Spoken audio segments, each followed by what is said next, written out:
కనుమ పండుగ ఎందుకు జరుపుకుంటారు? కనుమ పండుగ అనేది రైతు జీవితం, పశువులు, ప్రకృతి ఈ మూడింటి మధ్య ఉన్న బంధాన్ని గుర్తు చేసే పండుగ.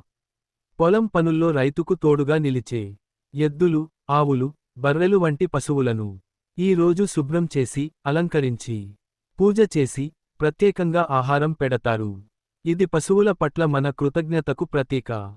పంటలు చేతికొచ్చే సమయంలో వాటిని పొలాల నుంచి ఇంటికి చేర్చడంలో పశువులు చేసిన సేవను గౌరవించడమే కనుమ మరో అర్థం.